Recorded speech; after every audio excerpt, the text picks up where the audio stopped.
Sorry, everybody. Now you seem to be trying to quit. Minimize.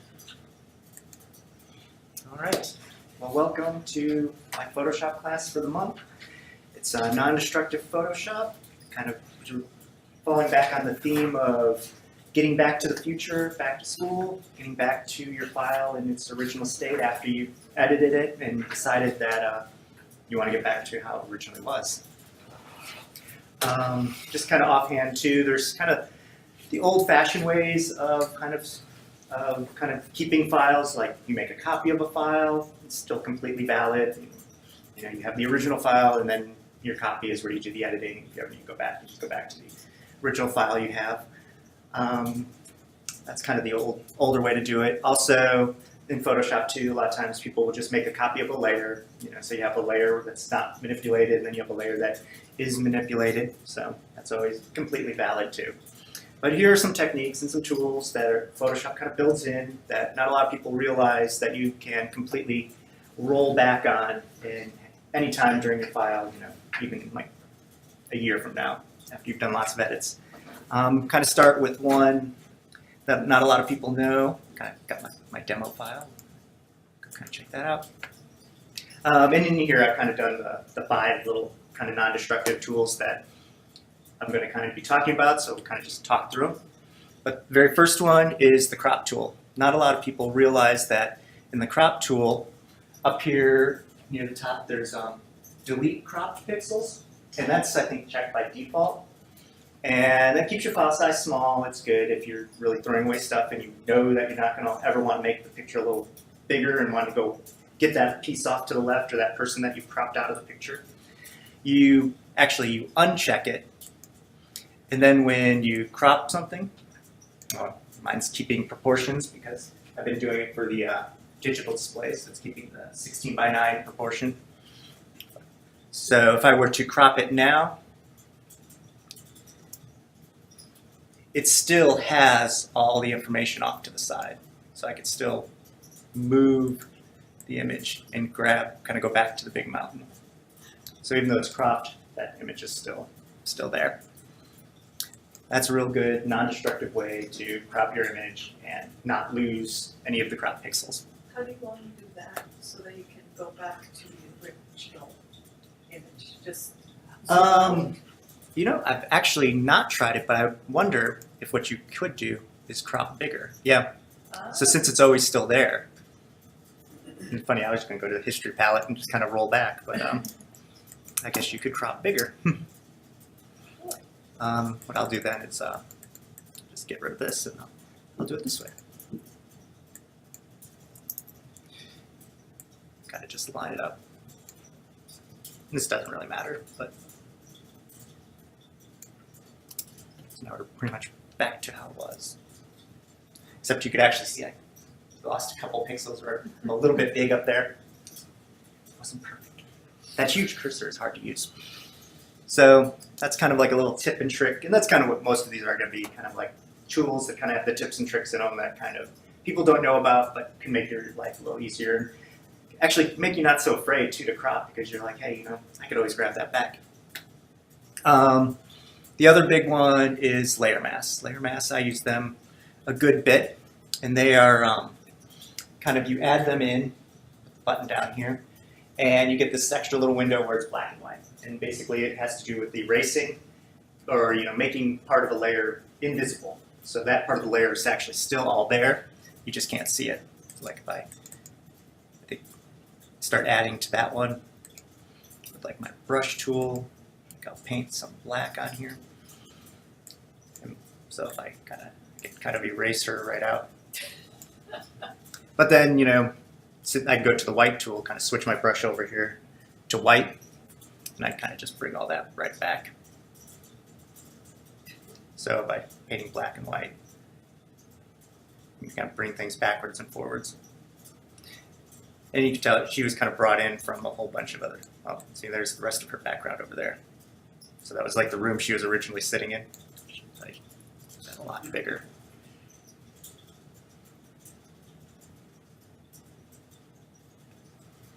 So that's kind of all that's still there. want to go back to my history tool, I know I could keep seeing every time I use the brush tool kind of lined up, so I could completely go right back. That history's good. That's not even really a tip I was going to talk about too much, but history by default only has the last 50 steps. And you kind of see how 10 of them got from the brush tool just from me kind of clicking and clicking, so 50 steps is not nearly enough to do very much. And you definitely can't go back like the next day. And change it from 50 to more? You can, but then it uses your RAM. Oh. So some people will actually make it shorter because they kind of get in the habit of not using history very much. If you're using really big images, it kind of speeds up your computer.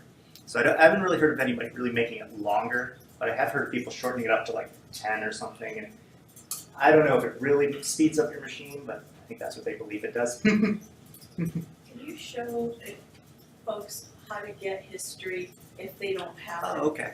there? Because Well, I'll do that real quick. it's not History, there. yeah, history comes up as a palette, which I use as my default palette, but it's not always there. And I don't think it's there by default. But it's up here in, I think, window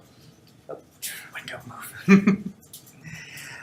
Basically, these are all palettes and all things you could have anywhere. And I only use a handful of them, but history is one that I'll keep open. You click it and it opens up as a palette.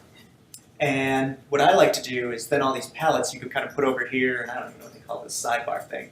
But if you put it over here in the sidebar, that becomes a tab.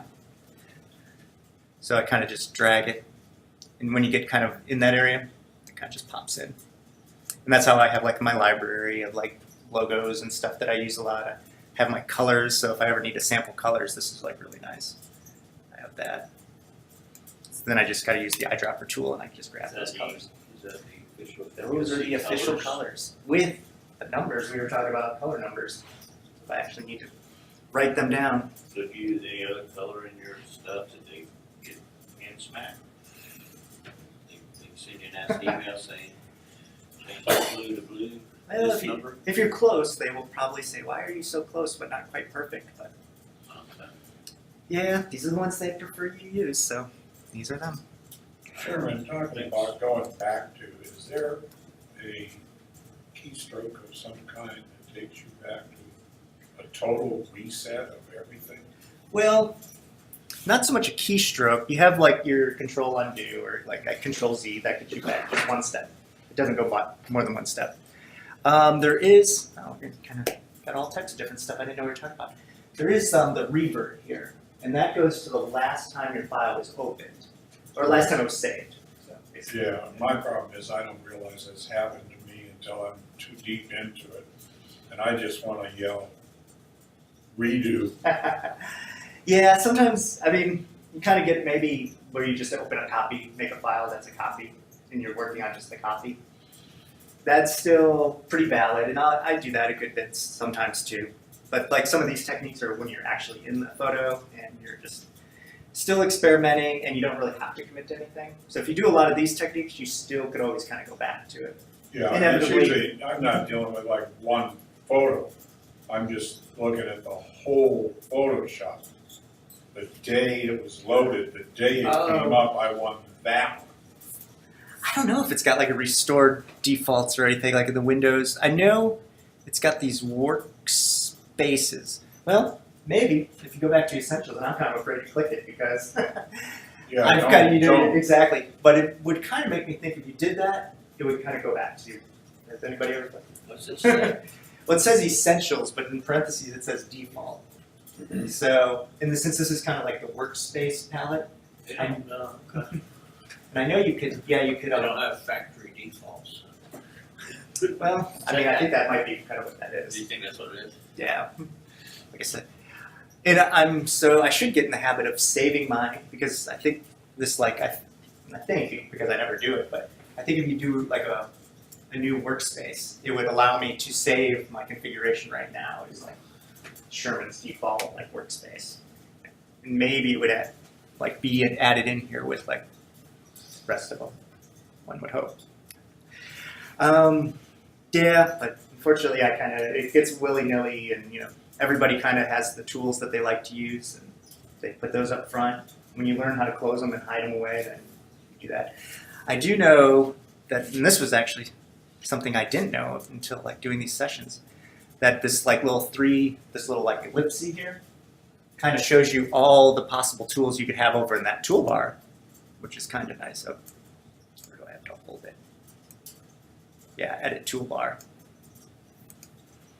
And it kind of shows you like what's actually on your toolbar and what's not. You kind of move things back and forth. You can remove them some. Yeah, exactly. If it's something that you've never seen, it's always in the way, or you always click it because you think it's supposed to be that, and it's never that. And you're like, okay, I'm just going to put you Is away. there a way of resizing the toolbar so you can actually see something? That one I don't know. I'm an old guy, yeah. I'm getting where I count down the fourth one because I remember that's the bucket. I think that's just going to make it go. Well, I mean, it didn't make it any bigger. I know that fourth button does that. I know I put my cursor as big as I Well, can, I so was you all can sitting see in the a back of the rocking class. chair with holding it in the air near my face. I don't know about that one. Yeah. Yeah. Dangerous. Keyboard shortcuts. All right.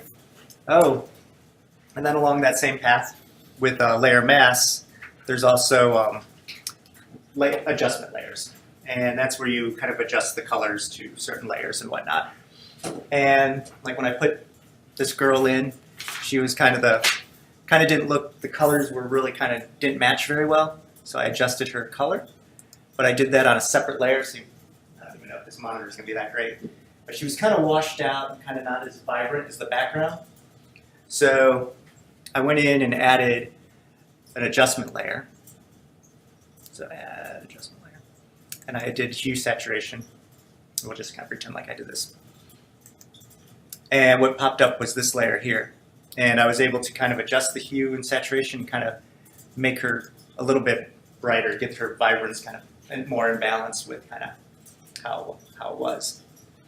So that's good, because then no matter what, I haven't actually adjusted the color of her. So I can always go back to those original colors in case, like you did some wildlife or something and made it vibrant, but then everybody's like, whoa, you made those like a little too not so natural looking. You could always go back and kind of turn off that color adjustment layer. That's typical if you've got 10 grandchildren and one doesn't show up. Well, different lighting Is that a conditions. vibrance thing mostly? Typically, yeah, because it comes from the lighting conditions. Like if somebody's like an indoor light or outdoor light, time of day. So it's kind of like you warm it up. Because like what was happening with her a lot, and actually she does look a little orange here compared to my screen, it was kind of the red off the mountains was kind of really making her look very pale because the color just wasn't that intense when her photo was taken. Actually, I think her photo was taken inside because I think she's sitting on the floor inside a library or something. So that would make sense. I got bright sunlight.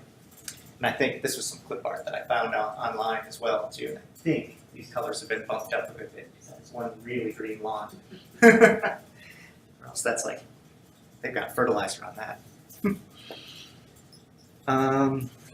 And then the last thing I was going to talk about was smart objects. Smart objects are kind of interesting because it's like bringing in an external file and you are retaining all the attributes of that external file and you are never actually manipulating them in your Photoshop file unless you break the link, because it's a linked file really. And you could turn anything into a smart object too, any layer into a smart object once you're in Photoshop by kind of selecting a layer. Like I could take a girl and make her a smart object. I think that's like layer, smart objects, convert to smart object. And that's going to freeze the image, like that layer, like how many pixels it is, how large it is, what color it is. It's going to freeze all that.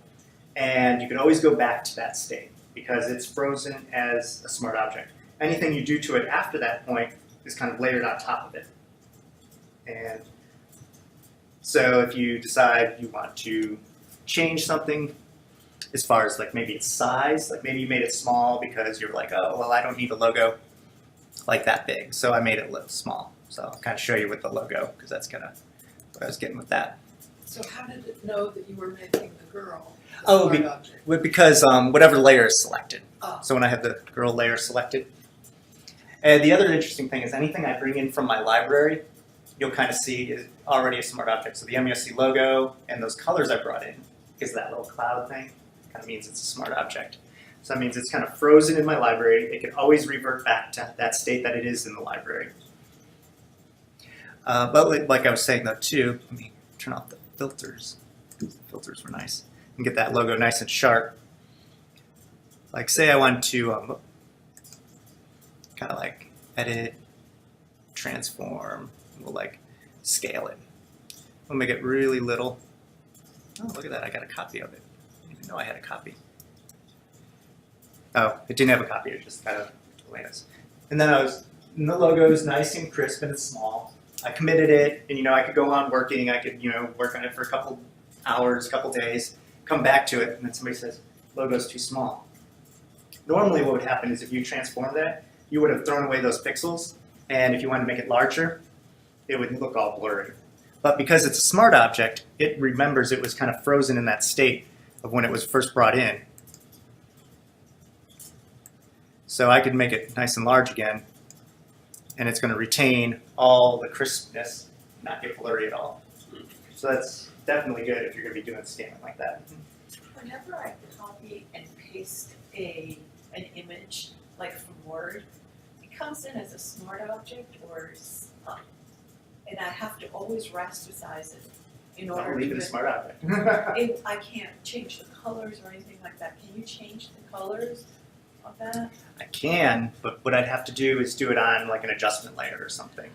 This is not going to work that great because it's white, but what I can show you is because it's a smart object, you could add filters, and the filters will show. Well, here, let me get one that actually might be able to tell something. Okay, little like group logos. And see, they're actually tiny, but because they're a smart object, I could scale them up and make them good and big. I'll turn off a couple layers too, because you don't need to see everything. All right, so say just overall you didn't like the colors of all of them. You could go through and select like if you didn't like that yellow, but for sake of time, we'll just say you don't like any of the colors. The best thing to do would be to do a layer, adjustment layer, and then you would do, like hue saturation. And that's where you can kind of change its hues and its color. And then because you're not actually affecting that, then you could always just kind of turn it on and off. Now what you do too is if you didn't like that it turned your sky blue and all that crazy stuff, you'd have to, like what would be a good one is like the magic wand for this particular one. Oh, where's magic wand? And you would select everything that's not. Select all. Try to see what I got. Getting a good selection. But you would do it as a selection. You just kind of do it like a marquee. And you'd end up putting a mask in there and kind of hiding his stuff away.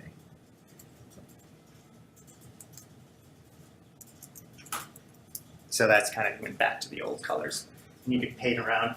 Normally what I should have been able to do was with the magic wand, select like the transparent, and it would have gotten everything. And so it would have only been a mask that only would have selected the elements. I don't know why my mask my magic wand didn't want to work. Is the tolerance not high enough or low enough? I don't know. I actually, honestly don't use it all that much. I'm not sampling all layers. I know that's one thing that it likes to do.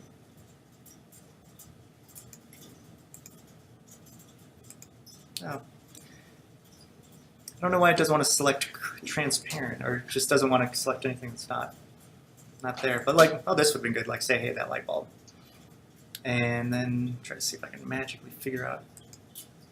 Do it. Control Shift Invert. There we go. So there, I was able to just kind of select those pieces, and you can kind of see that the mask now up here kind of shows that I'm only doing the color transparency on that. And it's good because you haven't lost that original data. So whenever you go back, it's like, oh no, you can't mess with our logo. It's got to be that yellow. You are in trouble. You go, okay, well there you go. Everything's good. Oh, and then the one last little thing on that too is then there's smart filters you can put on smart objects. Because say you wanted to put like kind of transform that a little bit, but in a non-destructive way. If it is a smart object and it's got the cloud, you go up and you do filters. You do, I don't even know which good one. I'll make it look like an oil painting or something. And say okay. So now it's got that little bit of texture on there. You guys can't really see that at all, can you? But if you can see it a little bit, there's a little bit of a filter on there. But you can turn it off and turn it on. And it always stays something that's, on its own layer that's not actually affecting the underlying thing. So it makes it a little bit, more forgiving if you want to start using some filters and not knowing, do I want to commit to this? Does this look weird? And I think what you could also do is like mask too. So if that filter is kind of over half the image, but you want one part to stay crisp and clear, you put a mask over that and kind of erase the filter from a section, which is, somebody's face or something, or you just want their clothes to have like that filter on it, but you don't want their skin or something. So it makes it look like it's the texture of their shirt, things like that. All right. That's pretty much a handful of the non-destructive ways I use Photoshop. It's kind of more tips and tricks on tools you already kind of have seen around. Makes them a little more complicated, but ultimately makes the picture a little more valuable because you could always kind of go back and grab the pieces in their original form. What version are you using of Microsoft? Well, this is because it's Creative Cloud and it's like subscription model. This is, I think, the latest and the greatest. So I'm not sure. I think it's just called CC17 or whatever. Yeah. But it pretty much automatically updates every time, which is fun because some things change, and I'm like, it used to be able to do this. I bet it still does, but now I have to figure out how to do it again. It's like the lovely paint bucket. Or funny you say that though, because there is one feature. There used to be a thing called Save for Web, and it's nowhere to be found in any of the menus or anywhere. It's not even in the help. But I remember the keyboard shortcut to it, and I think it's like these 3 keys and save. It comes up. Oh, it still says Save for Web. At one time, it used to say like that this feature was being deprecated. But so it was really funny that the feature would still come up. It wasn't in any of the menu palettes or anything, and then it would say that it was like going to go away. And I was like, that's strange, but I guess Too many people. yeah, it's not going to go away now. Maybe too many people got nervous that was going away. And I understand there were other ways to do it, but that was the way I learned, and it seemed to be the easiest way for me, so it's the way I like to do it. So, any other questions? I kind of conduct this as questions as you go along, so. All right, well, thank you all for coming. Thank you.